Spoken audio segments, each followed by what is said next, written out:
विक्रम की बात सुनकर चला आया। जहां एक और कबीर अभी भी होटल में ही है, तो वहीं दूसरी तरफ हुआंग हू अपने किसी आदमी से मिलने के लिए आया हुआ था। तो गार्ड हुआंग हू को चेक कर रहे थे। तभी हुआंग हू ने कहा, तुम लोग रोज मुझे चेक करते हो और रोज मेरे पास कुछ नहीं मिलता, तो तुम मुझ पर भरोसा कर सकते हो। ये सुनकर उस गार्ड ने तो कुछ भी नहीं कहा, पर अंदर की तरफ दूर खड़े एक आदमी ने कहा, इटालियन माफिया का पहला रूल ही यही है कि जब तुम इस कार में उतर जाओ तो अपने बाप को भी चेक करवाओ, फिर उसके साथ बैठकर बातें करो। हाँ, पर इस बार वैक्सो के लिए कमाल की डील लेकर आया हूँ, हुआंग हू ने उस आदमी से कहा। उसकी इस बात पर वैक्सो के खास आदमी ने कहा, अच्छा तो ठीक है, देखते हैं इतनी भी क्या कमाल की न्यूज है। ये सुनकर हुआंग हू ने हाँ में अपनी गर्दन हिलाई। फिर दोनों ही सीढ़ियों से होते हुए ऊपर आए, जिसके बाद फिर उस खास आदमी ने हुआंग हू से कहा, बैठो, मैं वैक्सो को बुलाकर लाता हूँ। यहाँ बैठकर क्या करूंगा, मैं अंदर ही चल लेता हूँ, हुआंग हू ने कहा। उसकी ये बात सुनकर वो खास आदमी हंसने लगा और फिर उसने हुआंग हू से सवाल किया, तुम लड़की हो?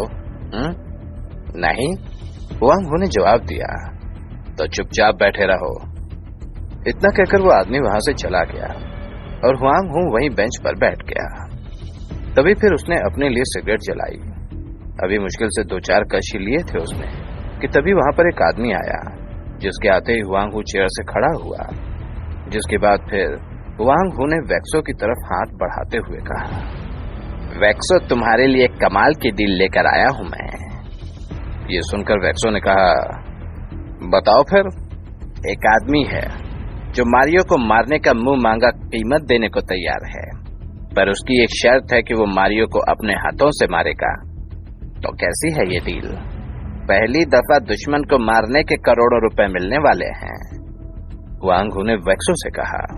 तभी वैक्सो ये सुनकर हुआंग हू से सवाल करता है, और अगर उसने मारियो को नहीं मारा फिर तो वो हमारा सिरदर्द ही रहेगा ना? तो हम उन दोनों को साथ ही मार देंगे। हमें इतने पैसे मिल रहे हैं जितने कि आज से पहले शायद ही कभी मिले हों, हुआंग हू ने कहा। पर मिस्टर बल्ज को अगर पता चल गया कि हमने मारियो को मरवाया है तो वो हमें धंधे से बाहर कर देगा, वैक्सो ने कहा। वैक्सो की ये बात सुनकर हुआंग हू ने कहा, हम ऐसा कुछ कर ही नहीं रहे। हम तो मारियो का पता उस आदमी को देंगे, बाकी सारा काम तो वही करेगा। नहीं, मैं ये रिस्क नहीं ले सकता।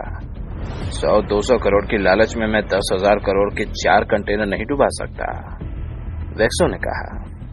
वैक्सो की ये बात सुनकर हुआंग हू खड़ा हुआ और फिर उसने कहा, सोच लो, इससे पहले कि ये मौका भी हाथ से चला जाए। सोच कर ही जवाब दिया है। अभी तुम रेमंड ग्रुप के बारे में कुछ जानते नहीं हो, तभी तुम इस तरह की डील लेकर आए हो, वैक्सो ने कहा। वैक्सो का ये जवाब सुनकर हुआंग हू ने कुछ भी नहीं कहा, वो बस वहां से चला गया। उसके जाने के बाद वैक्सो के खास आदमी ने वैक्सो से कहा, हमें ये डील कर लेनी चाहिए थी। नहीं, मिस्टर बल्ज को सब पता चल जाएगा। ये कोई छोटी बात नहीं है। जब तक हमारे चारों कंटेनर्स अपनी अपनी जगह सेफली नहीं पहुंच जाते, तब तक हम किसी तरह का कुछ भी रिस्क नहीं लेंगे, वैक्सो ने कहा। वैक्सो की बात सुनकर उसके खास आदमी ने हाँ में अपनी गर्दन हिलाई। वहीं दूसरी तरफ कबीर और जेनिफर अपने रूम में थे। तभी जेनिफर ने कबीर से कहा, मुझे यहीं इसी रूम में रहना है या फिर हम कहीं घूमने भी जाने वाले हैं? नहीं, हम घूमने भी जाएंगे, पर अभी 2-3 दिन तक तो तुम्हें यहीं रहना होगा, कबीर ने जवाब दिया। कबीर का ये जवाब सुनकर जेनिफर ने कहा, सही है, ऐसा वर्ल्ड टूर तो सिर्फ और सिर्फ एजेंट की वाइफ ही कर सकती है। ये ताना था या तारीफ? कबीर ने जेनिफर से पूछा, जिस पर जेनिफर ने जवाब देते हुए कहा, इसे तो तुम ताना ही समझो। तभी इतने में दरवाजे पर नॉक हुआ, जिसके बाद कबीर ने देखा तो दरवाजे पर इनाया खड़ी थी। इनाया ने कबीर से कहा, हमने सर्विलांस से पता कर लिया है कि मारियो डेल्फ यहीं मिलान में ही है। ये सुनकर कबीर ने कहा, बहुत बढ़िया, तो क्या हम उसकी एग्जैक्ट लोकेशन पता कर सकते हैं? हाँ, अगर पुलिस अभी हमारा साथ दे तो हम कर सकते हैं, इनाया ने जवाब दिया। इनाया का जवाब सुनकर कबीर ने कहा, नहीं, पुलिस में उसके अपने आदमी भी हो सकते हैं, तो हम ऐसी गलती करके उसे सावधान नहीं करना चाहते। तभी कबीर का फोन बजा। कबीर ने देखा तो अननोन नंबर से कॉल था। ये देखकर कबीर ने कॉल अटेंड करते हुए कहा, आज रात 10 बजे बारिया सिनेमा हॉल आ जाना। ये सुनकर कबीर ने पूछा, सिनेमा पर हम कल बात करते हैं। हाँ ठीक है सर, इनाया ने कहा और फिर वो वहां से चली गई। तभी कबीर ने अंदर आते हुए सीना के फोन पर मैसेज किया कि आज रात वो सिनेमा हॉल जा रहे हैं, तो सीना टाइम पर तैयार हो जाए। कबीर अपने साथ मिस सीना को इसलिए भी लेकर जाना चाहता है कि अगर आज वहां पर उसके डैड मिल जाते हैं और किसी झड़प में मारे जाते हैं तो कल को सीना अपनी बात से मुकर न जाए। इसलिए कबीर टाइम रहते ही सावधानी बरत रहा है। फिर जैसे ही सीना को सिनेमा हॉल का मैसेज मिला तो उसने कबीर को वापस से मैसेज किया, मुझे मूवी देखना जरा भी पसंद नहीं है, तो तुम अपनी वाइफ के साथ चले जाओ।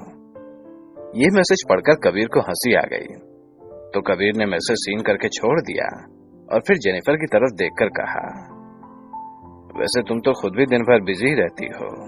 अरे नहीं, बस एक मीटिंग है, तो उसे आधे घंटे में ही खत्म कर लूंगी, जेनिफर ने कहा। जेनिफर अपनी ही कंपनी में रिमोट वर्क कर रही है ताकि उसकी कंपनी भी संभल जाए और वो हल्की फुल्की दुनिया भी घूम ले। तो क्या होगा फिर अब आगे? क्या वाकई में बारिया सिनेमा हॉल में कबीर का सामना मारियो डेल्फ से होने वाला है या फिर कुछ और होगा?